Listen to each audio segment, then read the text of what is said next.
Kronika kejì orí 13. Lé ọdún kejìdínlógún Jeroboam ọba ní Abijah bẹ̀rẹ̀ sí jọba lórí Juda. Ó jọba lé ọdún 3 ní Jerusalemu.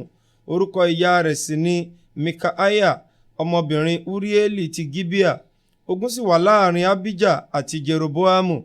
Abijah sì fi àwọn alágbára akọni ológun dí ogun náà, àní 100,000 ènìyàn tí a yàn.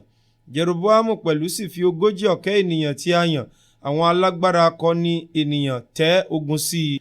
Abijah sì dúró lórí òkè Semaremu tí ó wà lé òkè Efraimu. Ó sì wí pé, ẹ gbọ́ tèmi, Jeroboamu àti gbogbo Israẹli.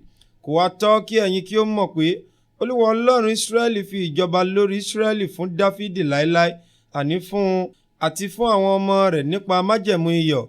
Jeroboamu ọmọ Nebati ìránṣẹ́ Solomoni ọmọ Dáfídì dìde, ó sì ṣọ̀tẹ̀ sí Olúwa rẹ̀. Àwọn ènìyàn lásán sì kó ara wọn jọ sí ọ̀dọ̀ rẹ̀, àwọn ọmọ ẹni búburú, wọ́n sì mú ara wọn lé sí Rehoboamu ọmọ Solomoni. Nígbà tí Rehoboamu wà lé ọ̀dọ́mọdé tí inú rẹ̀ sì rọ̀, tí kò sì lè kò wọ́n lójú. Àti nísinsìnyí ẹ̀yin rò láti kó ìjọba Olúwa lójú lé ọwọ́ ọmọ Dáfídì.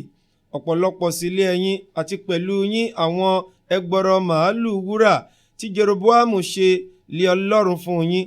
Ẹ̀yin kò wá ti lé àwọn àlùfáà Olúwa jáde, àwọn ọmọ Árónì àti àwọn ọmọ Léfì.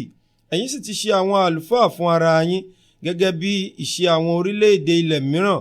Bẹ́ẹ̀ ni ẹnikẹ́ni tí ó bá wá tí ọwọ́ rẹ̀ kún pẹ̀lú ọ̀dọ́ akọ màálù àti àgbò 7, òun náà lè máa ṣe àlùfáà àwọn tí kìí ṣe Ọlọ́run. Ṣùgbọ́n bí ó ṣe ti wá ní Olúwa lé Ọlọ́run wa, àwa kò sì kọ̀ ọ́ sílẹ̀ àti àwọn àlùfáà tí ń ṣe ìránṣẹ́ fún Olúwa, àní àwọn ọmọ Árónì àti àwọn ọmọ Léfì nínú iṣẹ́ wọn. Wọ́n sì ń sun ọrẹ ẹbọ sísun àti tùràrí dídùn lé òrò òwúrọ̀ àti lé alaalẹ́ sí Olúwa. Àkàrà ìfihàn pẹ̀lú ni wọ́n sì ń tò lórí tábìlì mímọ́, àti ọ̀pá fìtílà wúrà pẹ̀lú fìtílà wọn láti máa jó lálaalẹ́.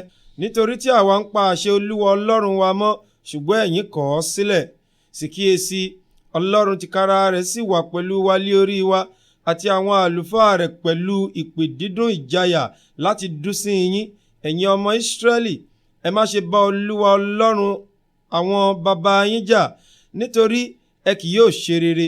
Ṣùgbọ́n Jeroboamu mú kí ogun ẹ̀yìn kí ó bù wọ́n lé ẹ̀yìn, bẹ́ẹ̀ ni wọ́n ń bẹ níwájú Juda, àti ogun ẹ̀yìn náà sì ń bẹ lẹ́yìn wọn. Nígbà tí Juda sì bójú wo ẹ̀yìn, sì kíyèsí ogun ń bẹ níwájú àti lẹ́yìn, wọ́n sì ké pe Olúwa.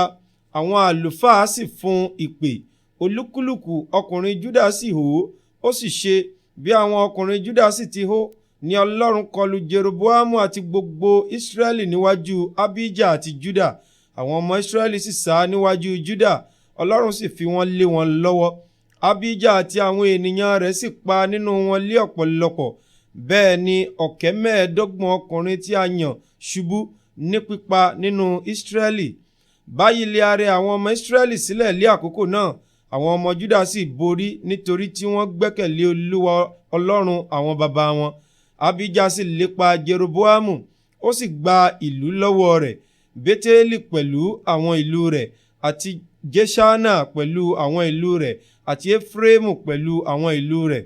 Bẹ́ẹ̀ ni Jeroboamu kò sì tún lé agbára mọ́ lé ọjọ́ Abijah. Olúwa sì lù ú, ó sì kú. Abijah sì di alágbára, ó sì gbé obìnrin 14 ní ìyàwó, ó sì bí ọmọkùnrin 22 àti ọmọbìnrin 16, àti ìyókù ìṣe Abijah àti ìwà rẹ̀ àti iṣẹ́ rẹ̀ a kọ wọ́n sínú ìwé ìtumọ̀ Iddo wòlíì.